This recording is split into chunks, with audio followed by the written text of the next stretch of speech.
Juanjo T's School of Billiard. Monograph: The Massé Without Effort. Part 1. The Implied Physics by Juanjo Trilles. Attention! It is recommended the use of the mouse for pausing, playing, or going backwards when necessary for allowing more time to read and understand those pages that require it. Introduction. Among the 6 types of essential cue shots used in the artistic billiard, the Massé shot is the most difficult to master, but is the only one that allows the transmission to the ball of the complex drive that compels it to describe those seemingly impossible trajectories. And contrary to what may be thought, the most effective Massé shot is executed without effort, in a relaxed and elegant way. The purpose of this monograph, published within the Juanjo T's School of Billiard, is to offer the interested player the basic knowledge of how to master this interesting shot. The present video shows part 1 of the monograph, which deals with a theoretical study of the implied physics. The optimal method and techniques to be followed to achieve the above goal are covered in part 2 of the monograph, not shown in this video. Pay attention to the following figure, known as the satellite.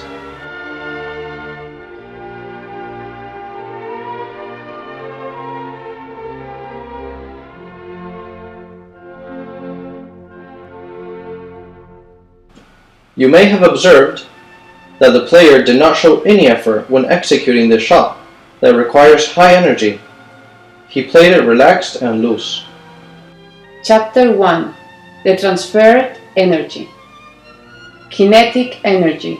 The kinetic energy received by the ball during the impact with the cue equals the one developed by the player with his movement, except a small amount that is converted into heat due to the friction, and another part that is absorbed by the elastic deformations of the ball and cue during the impact.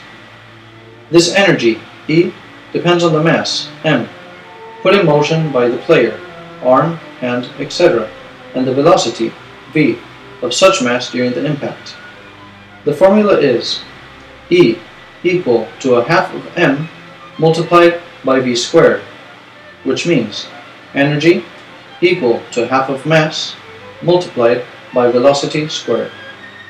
The importance of velocity. Velocity v is the most influential component of kinetic energy, E, because it intervenes with its square. As an example, if mass m doubles, the energy E also doubles. But if velocity v doubles, the energy will be fourfold. And if velocity v triples, the energy will be ninefold. It is easy to derive the great importance of imprinting a high velocity to the cue during the impact, if one wants to transfer a great amount of energy to the ball, as is normally required by the most spectacular artistic figures. The following pages show the way to develop the maximum cue velocity during the impact. The spring. The mass bearing the energy to be transferred to the ball is made up of the cue plus the body parts that are put in motion to create the required velocity. These body parts may be back, shoulder, arm, forearm, and hand, and here they receive the global name of the spring. The movement of the spring starts from the initial rest position until the maximum velocity is reached at impact. Acceleration. The spring moves thanks to the strength developed by the intervening muscles.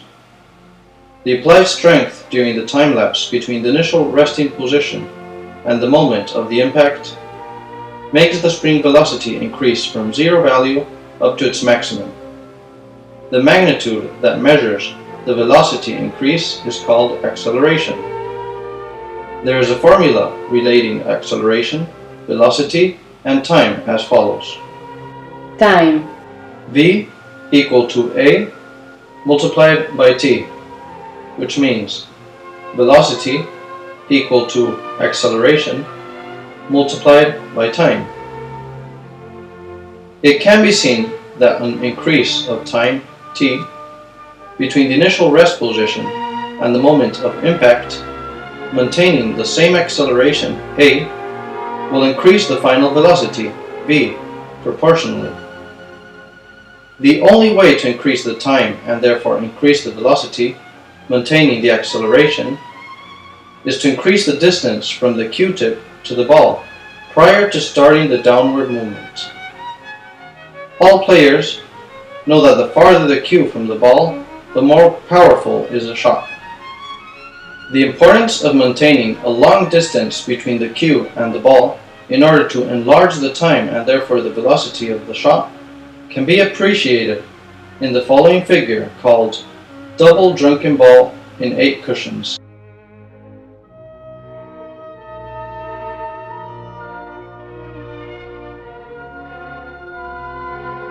Probably you have observed the very high spin acquired by the ball that has compelled it to come back to the corner 3 times and hit 8 cushions before reaching the red ball.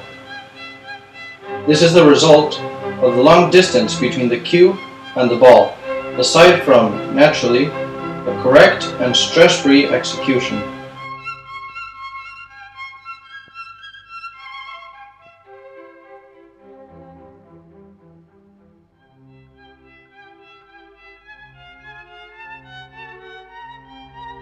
Force and mass. On the other hand, the above formula shows that you can also increase the shot velocity by increasing the acceleration, A, which is related to the mass, M, of the spring, and the muscular strength of force, F, as follows. A equal to F divided by M, which means acceleration equal to force divided by mass. Therefore, the acceleration A can be augmented during any of the following. 1. Increase the force F, which means an intelligent use of the spring muscles. The high Q weight helps because being a vertical movement and although the gravity acceleration is the same regardless of the mass involved, the Q weight releases part of the required muscular strength to move the spring. 2. Decrease the mass, M, of the spring. This is achieved minimizing the body parts in motion. The method proposed by the Juanjo T School of Billiard combines both factors, minimizing the mass involved and maximizing the muscular strength, and hence the force. This combination attains maximum acceleration, which in turn develops maximum velocity and hence maximum energy to be applied to the ball. Note, the mass cannot be too small because the energy depends also on the mass in motion. The following figures, one of short trajectory, the signature, and another of long trajectory, big renversé with narrow passage, require great energy and therefore the implementation of great force, which has been attained, however, with minimum mass, only forearm and hand. The attack is made by the player without any stress in spite of the strength involved.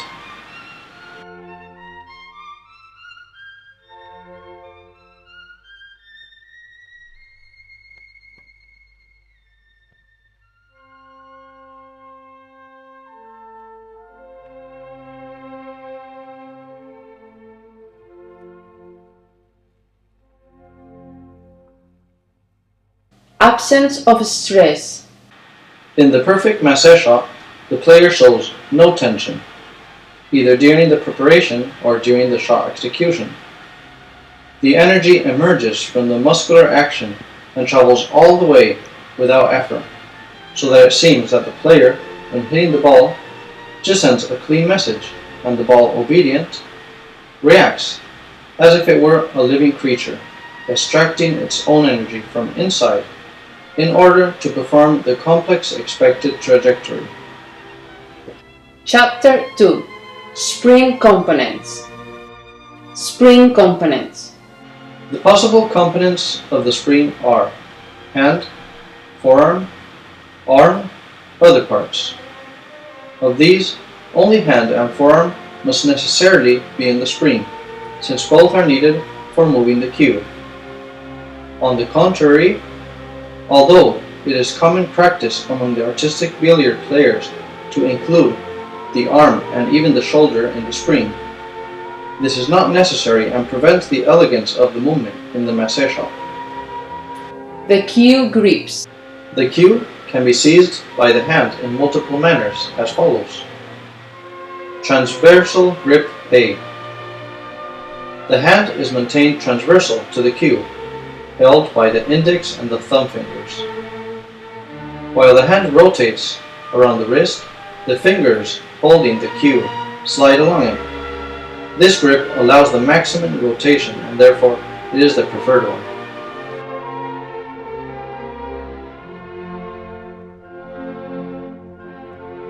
Transversal grip B. It is similar to A, except that the cue is held by the index and middle fingers. The thumb does not intervene.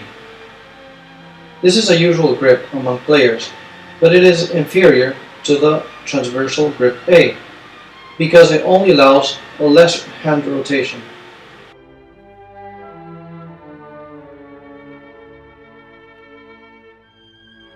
Longitudinal grip A.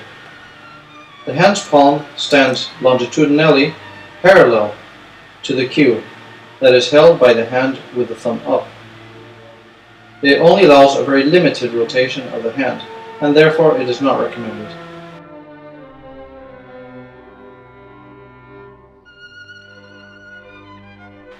Longitudinal grip B.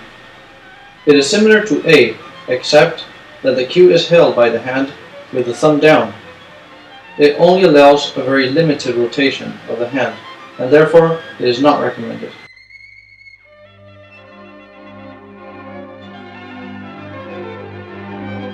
The rotations.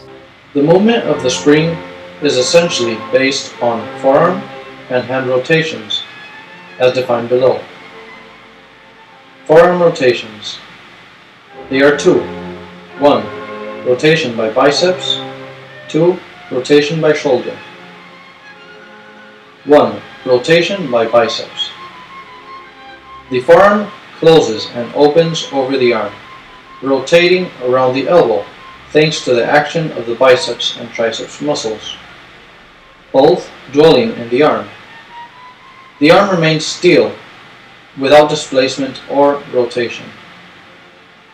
The rotation by biceps is the one that develops the maximum strength, because it implies the use of the powerful biceps muscle. This also removes the stress, allowing for a relaxed shot. 2. Rotation by shoulder. The forearm maintains its angle with the arm. The forearm rotation is not produced by the elbow. Its origin is the arm rotation around its own axis as a result of muscles located in the shoulder. Its strength is less than the one of the rotation by biceps, and also the intervention of the shoulder produces tension and prevents flexibility. Hand rotations. 1. Transversal rotation. The arm rotates around the wrist, perpendicular to the same plane as the forearm. It allows a high rotation, and it is only possible with the transversal grips. 2. Longitudinal rotation. The arm rotates around the wrist in the same plane as the forearm. Its rotation is small. It is only possible with longitudinal grips. Chapter 3. Spring types. The alpha spring. The different spring types depend on the grips and rotations of forearm and hand, as explained below. 1. Alpha spring. Forearm with rotation by biceps and hand with transversal rotation. The arm and other parts of the body remain still. It requires a transversal grip. A visual demonstration follows. Alpha spring with transversal grip A.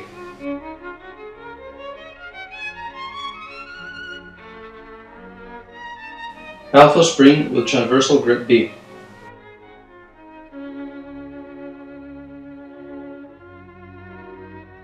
2. Alpha L spring, equal to the previous one except that the grip and the hand rotation are both longitudinal instead of transversal. A visual demonstration follows. Alpha L spring with longitudinal grip A.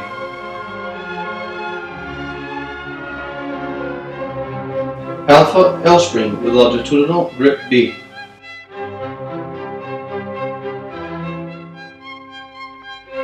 The beta spring. 3. Beta spring. Forearm with rotation by shoulder and hand with transversal rotation. The arm and other parts of the body remain still. It requires a transversal grip. A visual demonstration follows. Beta spring with transversal grip A.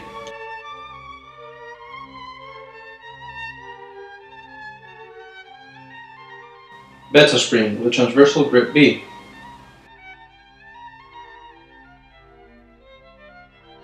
Four. Beta L spring, equal to the previous one except that the grip and the hand rotation are both longitudinal instead of transversal. A visual demonstration follows. Beta L spring with longitudinal grip A. Beta L spring with longitudinal grip B. The gamma and delta springs.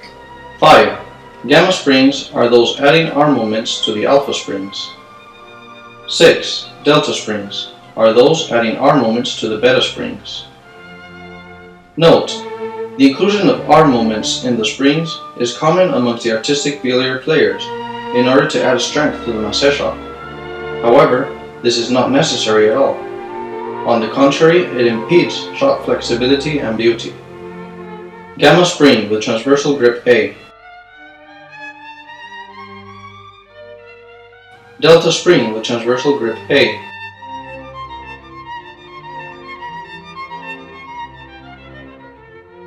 Chapter 4. Importance of hand rotation. Calculation with example.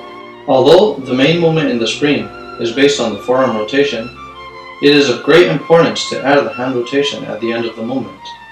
Let's see why. Let's suppose that the forearm rotation reaches a speed of 3 meters per second at the impact with an approximate mass of 3 kilos. 1.6 for forearm, 0.6 for hand, and 0.8 for cue. The energy produced according to the formula E equal to a half of m multiplied by v squared will be E equal to half multiplied by 3 multiplied by 3 squared equal to 13.5. If now we add the hand rotation, we can get approximately an additional speed of 3 meters per second for the hand plus q with a total mass of 0.6 plus 0.8 equals 1.4 kilos. This means that within the total mass in motion, that includes string plus q, the forearm speed at the point of the wrist will be 3 meters per second, with a moving mass of 1.6 kilos, whereas the hand and q will reach a speed of 6 meters per second, with a moving mass of 1.4 kilos.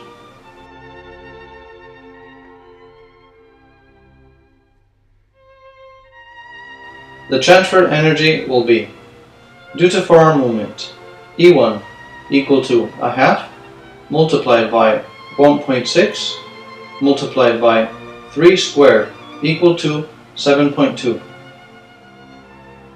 Due to hand rotation, E2 equal to a half multiplied by 1.4 multiplied by 6 squared equal to 25.2. Resulting energy E equal 32.4. Comparing this energy with the one without the hand rotation that amounted to only 13.5, we see that the new energy has increased up to 240% of the old one. It can be demonstrated that this 240% increase is the same for all speeds, provided that the hand rotation adds a speed equivalent to that of the forearm. Conclusion: including the hand rotation in the motion largely increases the energy being transferred to the ball without any additional effort. Declaration: the above calculations have been made considering that the hand uses a transversal rotation and a transversal grip A. Because of all possible combinations, this one allows the maximum movement and therefore carries the maximum acceleration and hence the maximum velocity at impact. Chapter 5. The optimum spring. Conditions of the optimum spring. Based on the above considerations, it can be concluded that the optimum spring must comply with the following conditions. First, to use a rotation by biceps in the forearm in order to get the maximum force. Arm and shoulder must not move so that the mass is reduced and the acceleration is maximized. This also eliminates tensions and makes a flexible shot. The elbow must remain still and not move downwards. Second, to use a transversal hand rotation because, as already explained, it adds maximum speed. Finding the optimum spring. The first condition excludes all springs not using the forearm rotation by biceps. Therefore, the beta and delta springs are excluded. It also excludes those moving the arm, that is to say, the gamma and delta springs. Therefore, only the alpha springs meet this condition. The second condition excludes the alpha L spring, because it uses a longitudinal grip, not the transversal one required by this condition. Consequence: the only spring that meets both conditions is the alpha spring. The alpha spring may only use a transversal grip, either A or B. Of them, the preferred one is A, because it allows a wider hand rotation. Final conclusion: the optimum spring is the one that can transmit the maximum energy to the ball. This is the alpha spring with A grip. This spring is performed without any tension or stress, deserving therefore the name, the Massé without effort. See in the following page an image of this spring. The alpha spring with A grip.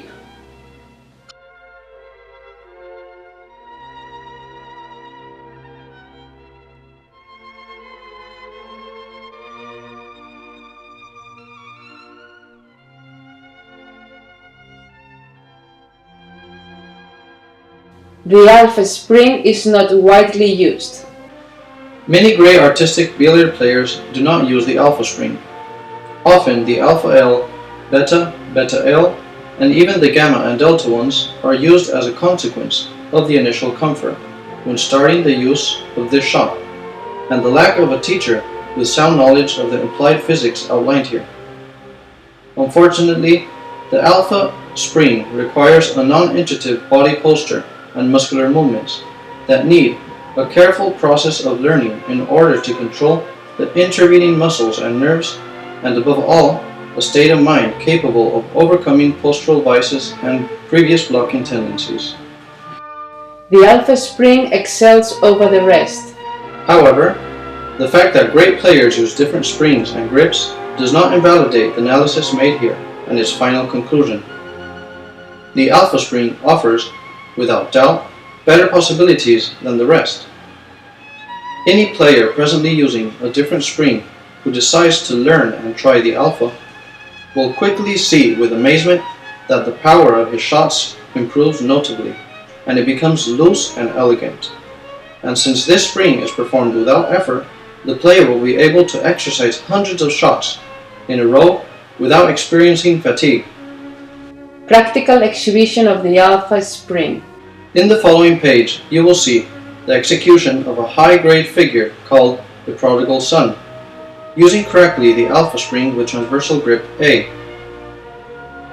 The recording angle has been selected to provide the best view in order for the reader to examine easily the details of the shot.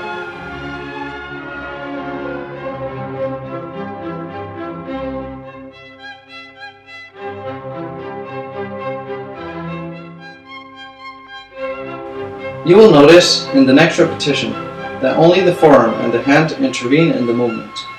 The former cleanly rotating around the elbow by the action of the biceps and triceps muscles dwelling in the arm, and the later rotating around the wrist by the action of the flexor and chest expander muscles dwelling in the forearm. The elbow remains all the time in its initial position without going downwards, in spite of the high strength applied. Notice the absence of tension in the player, proving that he is performing a massé without effort.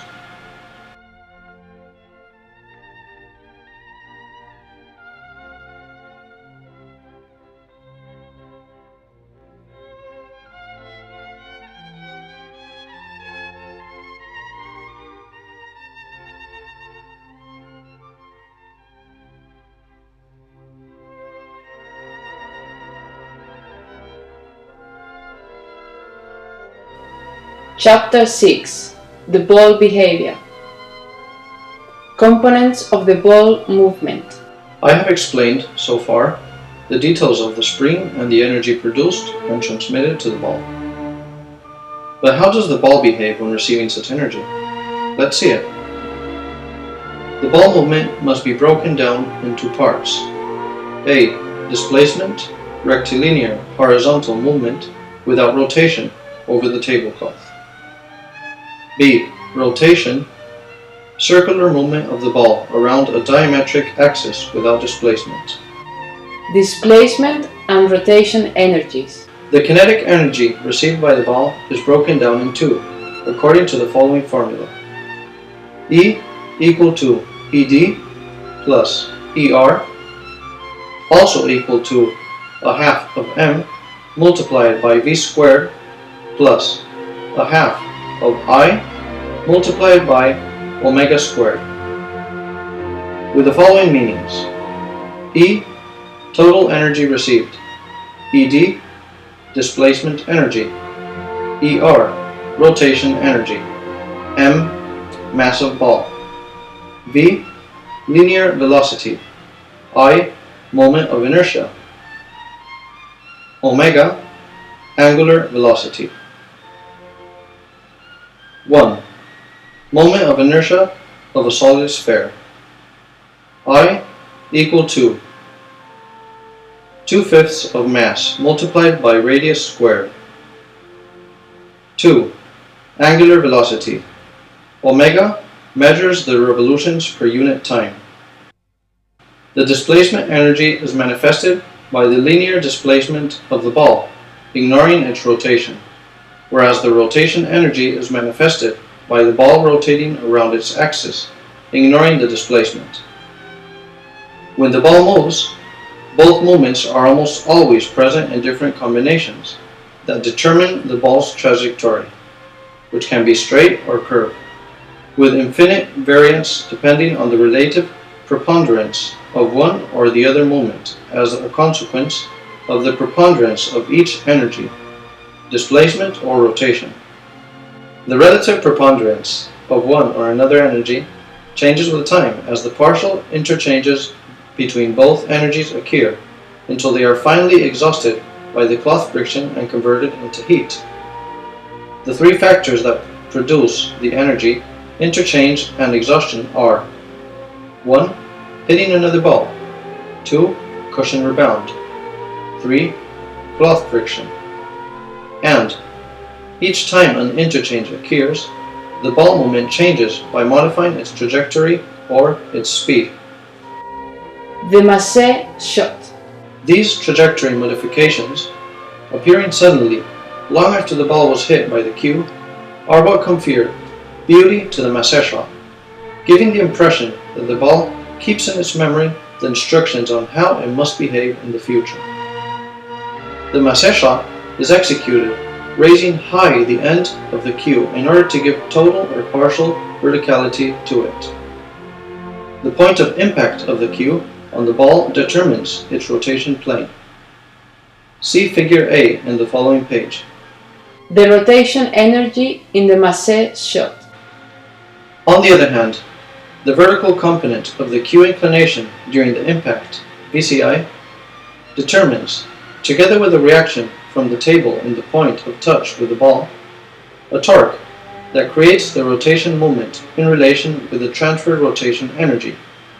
A part of it, however, is transferred into displacement energy due to the ball's sphericity, as shown later.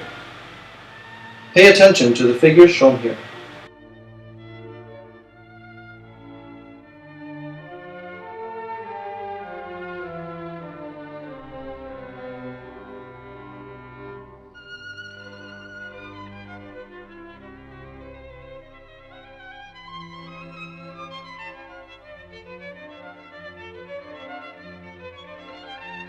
The rotation energy in the Massé shot. 1. Primary factor. The displacement energy pushes the ball. There are two factors transmitting this energy to the ball, the primary and the secondary. 1. The primary factor is the horizontal component of the Q inclination during the impact, HCI. The direction of this component determines the direction of the ball's linear moment, whereas its magnitude determines the speed acquired by the ball. See Figure C. Pay attention to the details of the figure.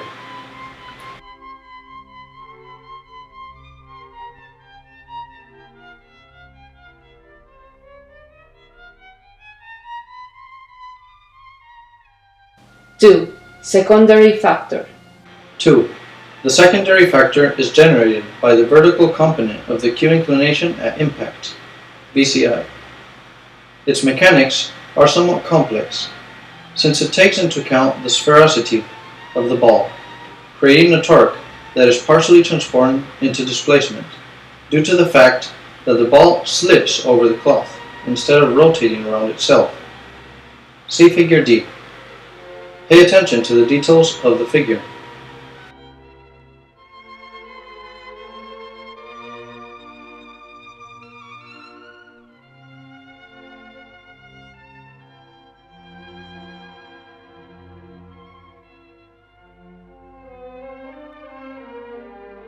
Conclusion. As explained, the ball displacement in the Massé shot is generated mainly by the horizontal component of Q at impact, HCI. This is the primary factor, but it is well known that the ball also displaces even when the Q impacts with a totally vertical position, providing that the impact line does not hit the ball towards its center. This displacement is produced by the secondary factor. Part of the rotation energy coming from the vertical component at impact, VCI, is transformed into displacement energy due to the friction between the ball and the cloth. The following figure, called the dancing ball, has been executed with a practically vertical Q, so that the ball displacement is a result of the secondary factor that converts rotation energy into displacement energy. Also, the interchanges between both energies in both ways are responsible for the repeated cushion rebounds and returns of the ball.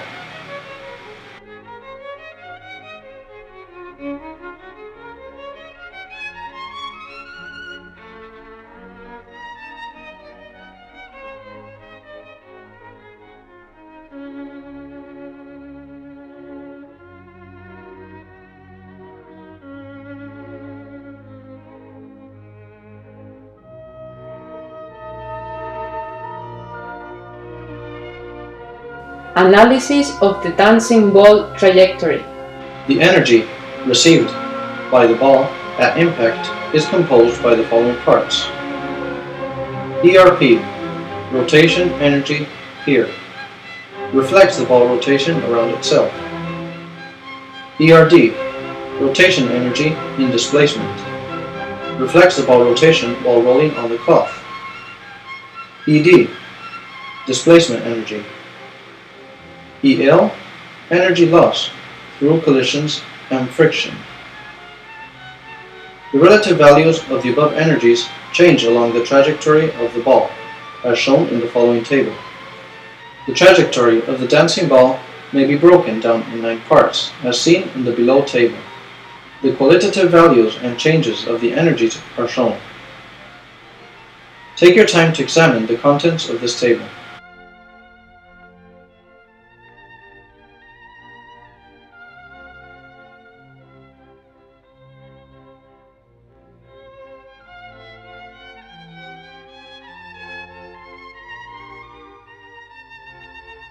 Usefulness of the ball behavior theory. It is not possible to establish mathematical equations to define with precision the whole movement of the ball as a result of the inner energy transformations occurring during the ball's trajectory. The only practical way to predict such a trajectory is through experience and observation. However, the theoretical knowledge expressed here may provide an invaluable help to accelerate the learning process by allowing the student to understand a posteriori the observed ball's behavior. This is the reason why it has been included in this monograph. Chapter 7. Final comments. Alpha spring, the preferred one. In this video of limited length, I have presented the physical laws governing the preparation and transmission of the kinetic energy by means of the spring and the Massé shot. Also, the ball movement with the displacement and rotation energies and their mutual transformations has been briefly treated. The final conclusion is that the alpha spring exceeds the rest in transmitting the maximum energy, and also it is executed without tension, that is to say, without effort. Other aspects of the execution. Nothing has been said here about other important aspects of the Massé shot, like the determination for a given figure of the exact point of impact on the ball, the appropriate cue inclination, or the amount of strength to apply, etc. This, however, does not diminish the value of the information provided in this video, since it may be of great help for those interested in knowing the applied physics and the way to acquire and master the alpha spring for Massé shots. Farewell.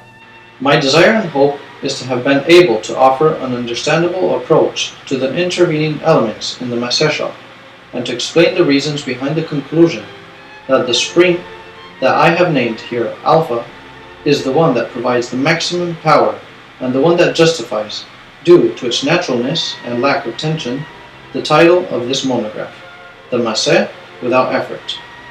Till next time.